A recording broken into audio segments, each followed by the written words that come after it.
रामू गांव का एक गरीब मजदूर था। चेहरे पर गहरी लकीरें, हाथों में मेहनत के निशान और आंखों में वो उम्मीद जो टूट टूट कर भी फिर से जुड़ जाती है। उसके पास अपनी पत्नी सीता और 8 साल की बेटी गुड़िया के साथ गांव के किनारे एक छोटा सा मिट्टी का घर था। गांव वालों के लिए तो वो घर बस एक झोपड़ी था, लेकिन रामू के लिए वो उसकी पूरी दुनिया। बरसों की मेहनत से उसने उसे बनाया था, बांस, लकड़ी और मिट्टी को जोड़कर, अपने पसीने से सींचकर। उस दिन शाम को आसमान में काले बादल छाए हुए थे, हवा तेज चल रही थी। गांव के बुजुर्ग कह रहे थे, रामू, लगता है इस बार की बारिश भारी पड़ेगी। रामू ने आसमान की तरफ देखा और धीरे से बोला, जो भी हो, बस मेरी छत बची रहे। लेकिन किस्मत किसके हाथ में होती है? रात के करीब 8 बजे थे। गुड़िया माँ की गोद में सो चुकी थी। बाहर मूसलाधार बारिश हो रही थी। हवा इतनी तेज थी कि खिड़की के पास रखा दिया बार बार बुझने की कोशिश। सीता घबराकर चिल्लाई, रामू, छत का एक हिस्सा गिर गया। रामू भागकर ऊपर के हिस्से को देखने लगा, लेकिन पानी अंदर घुस चुका था। मिट्टी की दीवारें भीगकर नरम हो गई थीं और आधे घंटे के अंदर पूरा घर ढह गया। बारिश रुकने का नाम नहीं ले रही थी। रामू, सीता और गुड़िया ने किसी तरह गांव के मंदिर में शरण ली। गुड़िया कांप रही थी, उसकी मासूम आंखों में डर था। बाबा, अब हम कहाँ रहेंगे?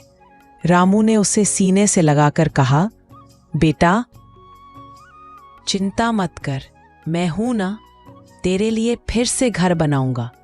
लेकिन अंदर से रामू को भी नहीं पता था कि अब क्या होगा। अगले दिन सुबह बारिश थोड़ी थमी। रामू अपने टूटे घर को देखने गया। जहां कल तक उसकी दुनिया खड़ी थी, आज वहां सिर्फ मिट्टी का मलबा और टूटी लकड़ियां पड़ी थीं। गांव वालों ने कहा, रामू, तू फिर से जमीन पर घर बना भी ले, अगली बार बारिश में फिर टूट जाएगा। रामू चुप रहा। तभी उसकी नजर अपने घर के पास लगे एक विशाल पुराने पीपल के पेड़ पर पड़ी। पेड़ की जड़ें इतनी मजबूत थीं, अगर मेरा घर इस पेड़ पर हो तो बारिश उसे डुबो नहीं पाएगी। गांव वाले हंस पड़े। अरे पगले, पेड़ पर घर बनाना आसान है क्या? रामू ने हार नहीं मानी।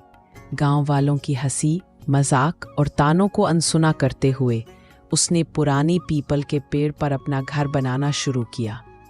लकड़ी के टुकड़े, बांस की लाठियां, पुराने टीन के टुकड़े, जो भी मिला वो ऊपर ले जाकर जोड़ता गया। सीता नीचे से सहारा देती, गुड़िया छोटी छोटी चीजें पकड़ाकर मदद करती। दिन रात की मेहनत के बाद 1 हफ्ते में पेड़ पर एक छोटा सा लेकिन मजबूत घर बन गया। उस रात पहली बार रामू ने राहत की सांस ली। उसने सोचा, अब चाहे कितनी भी बारिश हो, ये घर नहीं गिरेगा। लेकिन किस्मत, तीसरी रात थी। बादल फिर से गरजने लगे। गांव में अफवाह फैल गई। सुना है नदी का पानी इस बार गांव तक आ जाएगा। रामू ने सीता और गुड़िया को अपने पास बिठाकर कहा, डरो मत, ऊपर है, यहाँ कुछ नहीं होगा। बारिश तेज हुई, हवा गरजी और तभी चटाक। रामू ने उसे तस्कर पकड़ लिया। कुछ नहीं होगा बेटा, मैं हूं। लेकिन रामू जानता था, अगर पेड़ टूट गया तो सब खत्म। उसने तुरंत रस्सी निकाली और घर को पास की एक और बड़ी डाल से बांध दिया। सीता हाथ जोड़कर भगवान से प्रार्थना करती रही। सुबह हुई, बारिश थमी, पेड़ बच गया, घर भी बच गया। गांव वाले देखने आए। जो कल तक हंस रहे थे, आज बोले, रामू, तू सच में हिम्मत वाला है, तूने असंभव कर दिखाया। रामू मुस्कुराया, लेकिन उसकी आंखें नम थीं। उसने आसमान की तरफ देखा और धीमे से कहा, धन्यवाद, मुझे हारने नहीं दिया।